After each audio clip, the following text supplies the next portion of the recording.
আল্লাহ আপনার মন খারাপ, আপনি কি জন্য মন খারাপ করে বসে আছেন? আপনার টাকার অভাব, পয়সার অভাব, নারীর অভাব, গাড়ির অভাব, এমন কোন জিনিসের অভাব করেছে? সব অভাবগুলো আল্লাহ দূর করে দিবে। সুবহানাল্লাহ।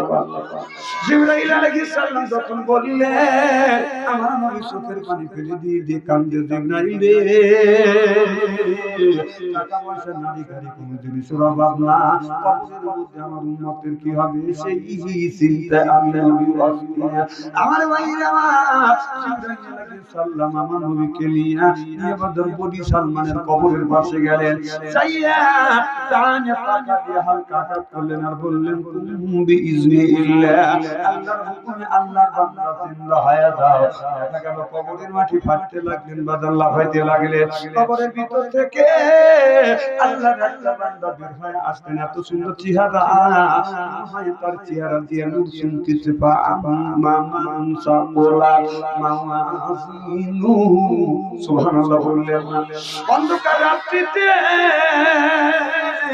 একটি তারকা আকাশে জলমুদিত হয়, এই তারকাটা বাদান ঝিকমিক ঝিকমিক করে জ্বলতেছে।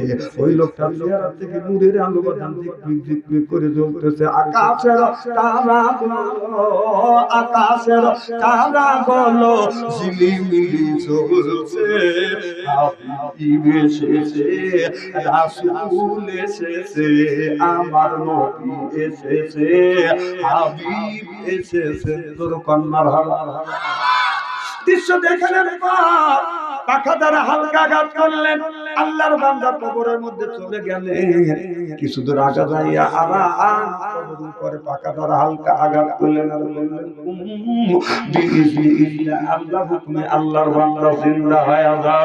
দেখা গেল কবরের মাটি ফাটতে লাগলেন, লাফাতে লাগলেন।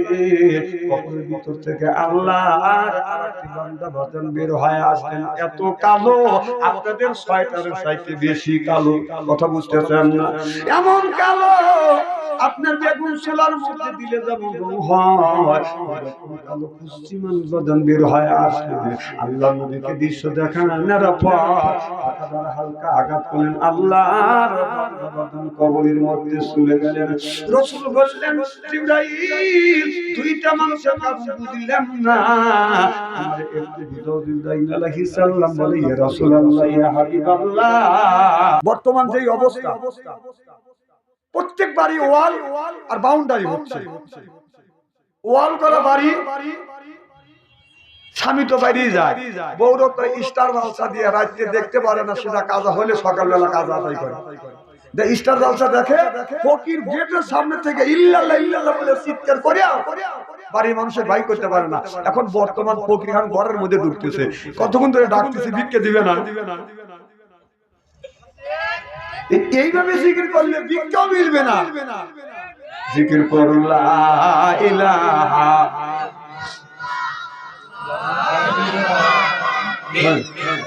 আপনারা তো অবধ মানুষ সামনে বসেছেন, চালাক মানুষ পিছনে বসে, অত টাকা পড়ে নাই। চালাক মানুষ যারা অবধ, তারা পিছনে থাকবে, অবধ যারা সামনে আসবে, যে জোরে জোরে জিকির করে কবি আজকে বাচ্চু আনতে রয়েছে, কারণ জানে আজকে তোলাই করবে লেগাইছে। হ্যাঁ, দুজন হনি থাকে।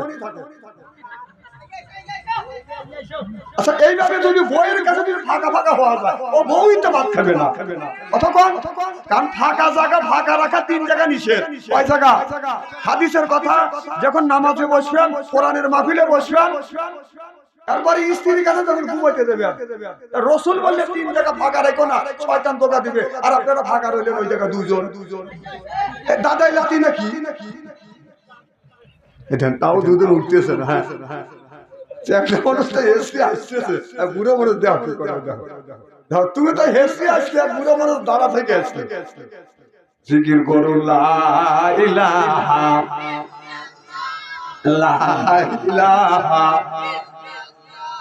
লা ইলাহা ইল্লাল্লাহু মুহাম্মাদুর রাসূলুল্লাহ, লা ইলাহা, লা ইলাহা ইল্লাল্লাহু মুহাম্মাদুর রাসূলুল্লাহ সাল্লাল্লাহু আলাইহি ওয়াসাল্লাম। ফরিয়াদ বাংলাদেশি দুলৌরি উত্তরপাড়া জামে মাদ্রাসা ও জামে মসজিদ উন্নতি কল্পে আজকের এ জালসার সম্মানিত সভাপতি সাহেব হযরত মাওলানা মুহাম্মদ মুক্তার হোসেন সাহেব বারাকাল্লাহু ফি হায়াতি সকল কোন আমিন। অধ্যাপক নন্দনপুর আলেম মাদ্রাসা পাবনা। আজকের জালসার প্রধান অতিথি, আজকের জালসার প্রধান বক্তা হযরত আল্লাহ মাওলানা মুহাম্মদ ফখরুল ইসলাম সাহেব। আমার বন্ধুগণ, আল্লাহ যেন ইসলামের জন্য কবুল করুন। বারাকাল্লাহু ফি হায়াতি সকল কোন আমিন। সর্বযুগের সর্বশ্রেষ্ঠ সন্তানেরা হযরত উলামায়ে কিরাম, যাদের দ্বারা ইসলাম প্রতিষ্ঠিত হয়েছে, এখনো আছে, ভবিষ্যতে থাকবে। আলেম সহ দিনদার পরহেজগার আল্লাহওয়ালা ভাইরা পর্দার অন্তর আড়ালে মাহফিল শুনবার জন্য পর্দা করে বসে আছেন আমার পর্দার সীমাতার মকুট মা ও বোনেরা, আমার ছোট্ট চিরহের ছোট ভাইরা, সমবয়সী চিরহের সমবয়সী বন্ধু, আমার মুরব্বী বাবাজিরা, সকলের উপরে রইল আমার আন্তরিক অভিনন্দন। সর্বপ্রথম সেই মহান আল্লাহ তাআলা লক্ষ কোটি শুকর এবং প্রশংসিত, যিনি আপনাকে আমাকে মনোনীত করে কোরআনের মাহফিল বেহেশতের বাগানের মধ্যে আসা এবং বসা সুযোগ করে দিয়েছেন। তাতে আপনারা খুশি না বেদা? খুব ধীরে পায়ে খুশি না বেদা? আচ্ছা, যারা এখনো আসতে পারেন নাই, বাহিরে ঘোরাফেরা করছে, আস্টল গরম করতেছে, অথবা বাইরে শোয়ার জন্য প্রস্তুতি, বাইরে ঘরে শোয়ার জন্য প্রস্তুতি গ্রহণ করছে, ওনারা খুশি না বেদা? জোরে বলুন, জোরে বলুন। জি না, ওরাও খুশি। ওরা বলতেছে যারা কোরআনের মাহফিলের মধ্যে গেছে ওরাই ধরছে, ও ঘুম পাড়তেছে, আর ভাইরে বিল্ডিং মারছে, ওই দিচ্ছে। আমি বলি তোর বাপ দাদা 14 গোষ্ঠী বিল্ডিং মারে নাই আর ঘুম পারে নাই। ঘুম পারে আল্লাহ থেকে ঘুম পারবেন, কারণ কোরআনের একটা হক আছে, মাহফিলের একটা হক আছে, এলাকাবাসীর একটা হক আছে, আলেম ওলামার হক আছে, বিদেশি মেহমানের হক আছে। হক তুমি নষ্ট করেছো, তার জন্য আল্লাহর কাছে জবাবদিহিতা করতে হবে। জোরকন ঠিক কিনা? অবস্থা ভালোই হচ্ছে। ওদের চাইতে আল্লাহ লক্ষ লক্ষ কোটি কোটি গুণ দয়া করে, মায়া করে কোরআনের মাহফিল বেহেশতের বাগানের মধ্যে আসা এবং বসার সুযোগ করে দিয়েছে। সকলেই পড়ুন আলহামদুলিল্লাহ।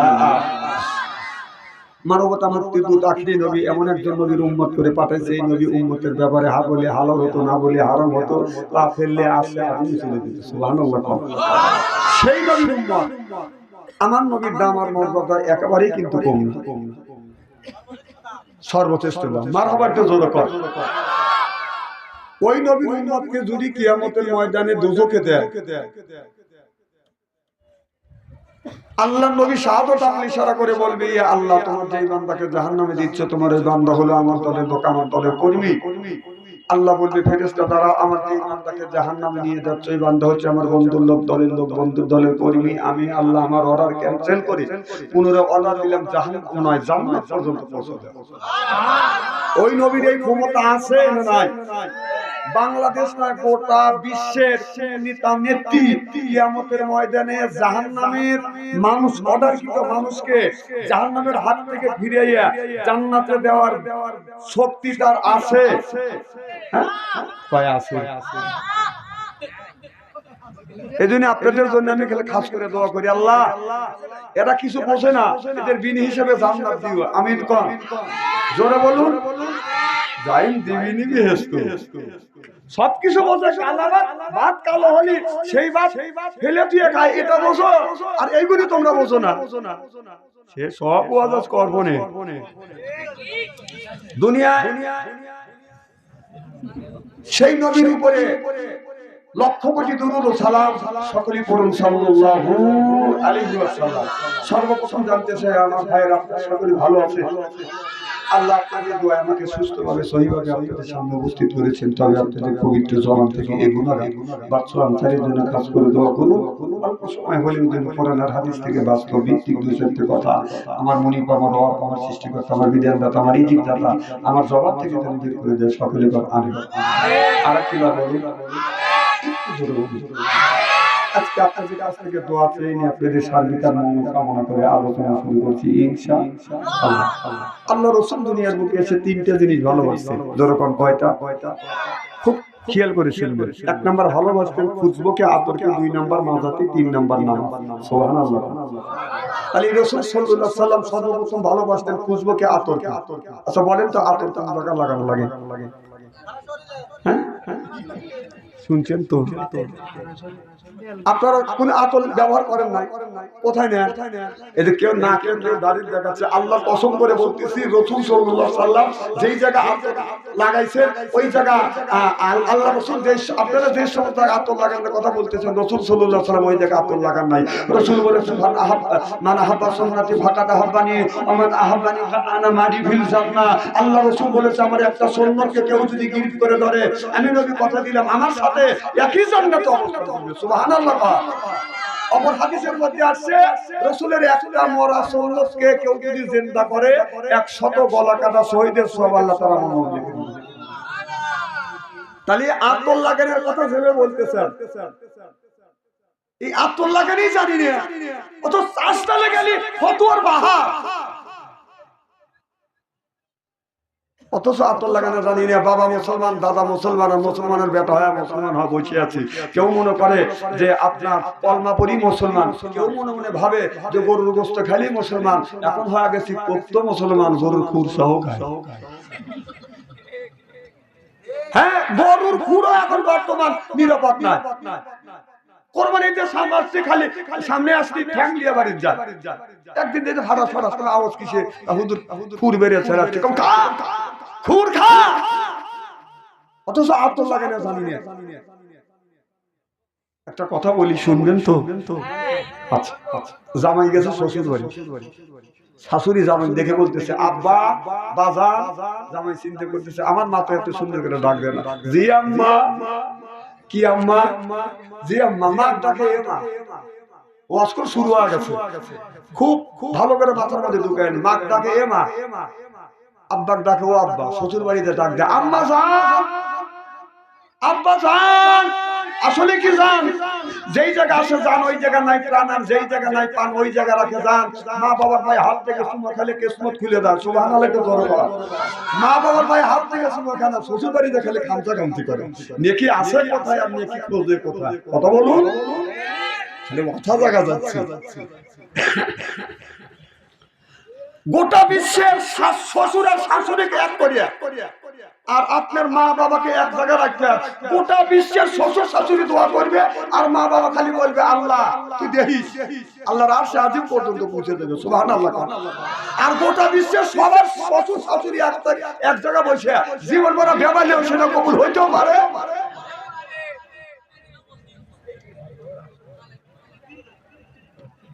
বউ রাগ করবে, চিন্তা করতেছে, ও চিন্তাও আছে না, এই চিন্তা থাকা ভালো। সব ওয়াজ করবো না আজকে ইনশাআল্লাহ। তো এখন শাশুড়ি বলতেছে বাপ, জামাই বলতে জি আম্মা। বাবা দেশে পাট কামলা পাওয়া যাচ্ছে না, তোমার শ্বশুরের অসুখ, পুকুরের পাপ পৌঁছে যাচ্ছে, যদি তুলে দিতে হবে তা আপনার কাজ করতে। বলতে শাশুড়ি পাপ দিছে, বলতে এই যেই কথা বলছে ও কাঁসা দিয়ে লম্ফ দিয়ে পুকুরে নামিয়ে নদীতে নেমে খালি টুপ করে পচা পাট তুলে দিচ্ছে। শাশুড়ি মনে মনে বলতেছে এক পামে কাজ হওয়া গেছে। না না, দুলহরি গ্রামে, ফরিদপুর গ্রামের, কন্যাগুয়া গ্রামের সালফল খুব ভালো। এরা শ্বশুর শাশুড়িকে পাপ করে না, খালি বাচ্চাকে না রাগ করলি নানার বাড়ি বা ছোটবেলা রাগ করলি নানার বাড়ি গেছি, নানির বাড়ি গেছি, খালার বাড়ি গেছি। সাওয়াল বিয়ে করার পরে যদি রাগ করে কোনো জায়গা যা খুঁজে যাবেন না, শ্বশুর বাড়ি গেলেই পাওয়া যায়। কথা কর না কে?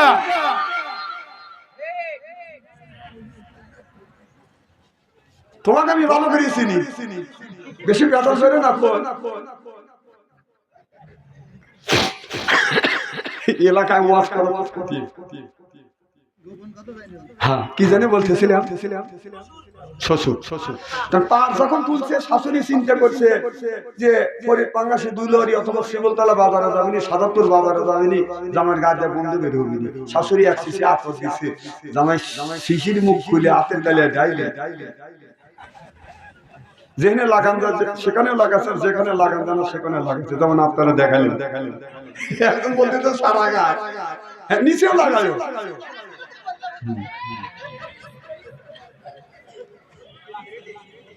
শাশুড়ি চিন্তা করছে জামাইটা তামাই এত লাগায় কোথায়, লাগাতে কোথায় লাগায় কোন, আরো অর্ধেক কাপড় ছিল হাতে ঢেলে ডাইলে দেখাচ্ছে। শাশুড়ি আহম্মক হয়ে গেছে, এইরকম লোকজন তো দেখিনি। জামাই বিদায় হয়, বাড়ি চলে গেছে, পরের দিন পুত্র হয়েছে মায়ের বাড়ি। পুত্র বোঝেন তো? কথা বোঝে না রে।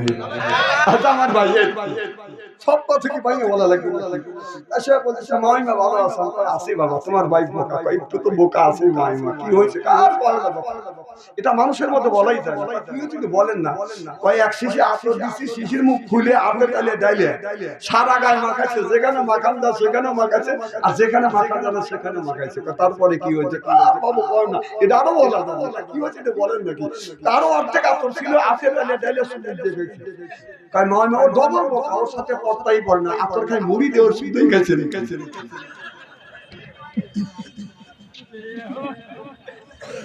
আতর লাগে না ও আজকে শুনে যান রসুলের সুন্নাত তরিকা আতর লাগায় যদি মৃত্যুবরণ করতে পারেন এক হাতেরও আল্লাহ নাজাত দিবে সুবহানাল্লাহ বাড়ির কয়ে তারপরে আপনারা আমার এলাকার মানুষ খুব সভ্য মানুষ জ্ঞানী মানুষ যে আপনারা আস্তে আস্তে কথা বলবেন মা বোনের সাইতে দেনে আওয়াজ দেনে জোরে নাও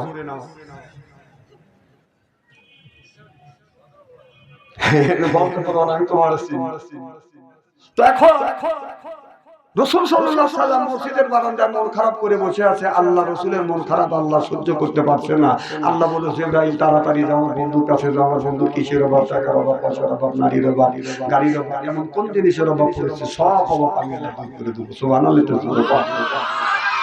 জিবরাইল সালাম চলে আসছে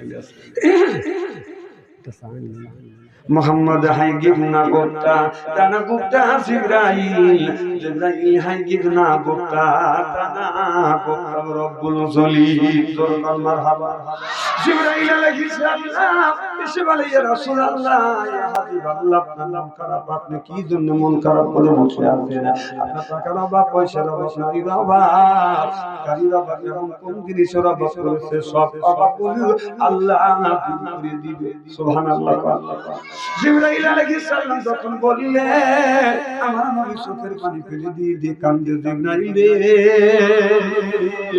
টাকা পয়সা নারী গাড়ি কোনো জিনিসের অভাব না কবরের মধ্যে আমার উম্মতের কি হবে সেই চিন্তা আমি নবী আমার ভাইরা জিবরাইল আলাইহিস সালাম আমার নবীকে নিয়ে বদর বডি সালমানের কবরের পাশে গেলেন যাইয়া টানে পাকা দিয়ে হালকা আঘাত করলেন আর বললেন বিইজনিল্লাহ আল্লাহর হুকুমে আল্লাহর বান্দা জিন্দা হয়ে যাও দেখা গেল কবরের মাটি ফাটতে লাগলেন বাদল লাফাইতে লাগলেন কবরের ভিতর থেকে আল্লাহর একটা বান্দা বের হয়ে আসলেন এত সুন্দর চেহারা হয় তার চেহারা দিয়ে নূর শুনতেছে পা মামান সাবলা মাওয়াজিনু সুবহানাল্লাহ বললেন অন্ধকার রাত্রিতে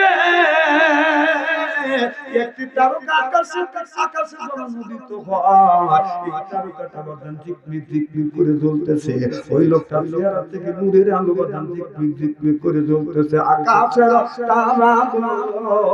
আকাশের তারাগুলো ঝিলিমিলি জ্বলছে হাবিব এসেছে রাসূল এসেছে আমার নবী এসেছে হাবিব এসেছে তোর কন্যার দৃশ্য দেখলেন পাখা দ্বারা হালকা আঘাত করলেন আল্লাহর বান্দা কবরের মধ্যে চলে গেলেন কিছু দূর আঘাত যাইয়া আবার কবরের উপরে পাখা দ্বারা হালকা আঘাত করলেন আর বললেন বিইজনিল্লাহ আল্লাহ হুকুমে আল্লাহর বান্দা জিন্দা হয়ে যায় দেখা গেল কবরের মাটি ফাটতে লাগলেন লাফাতে লাগলেন কবরের ভিতর থেকে আল্লাহর আরেকটি বান্দা বাজান বের হয়ে আসলেন এত কালো আপনাদের ছয়টার চাইতে বেশি কালো কথা বুঝতেছেন না এমন কালো আপনার বেগুন ছোলার মধ্যে দিলে যেমন হয় কালো কুষ্টি মানুষ বাদান বের হয় আসে আল্লাহ নবীকে দৃশ্য দেখানোর পর হালকা আঘাত করলেন আল্লাহর বাদান কবরের মধ্যে শুলে গেলেন রাসূল বললেন জিবরাইল দুইটা মানুষের কথা বুঝলাম না আমারে একটু বুঝাও জিবরাইল আলাইহিস সালাম বলে ইয়া রাসূলুল্লাহ ইয়া হাবিবাল্লাহ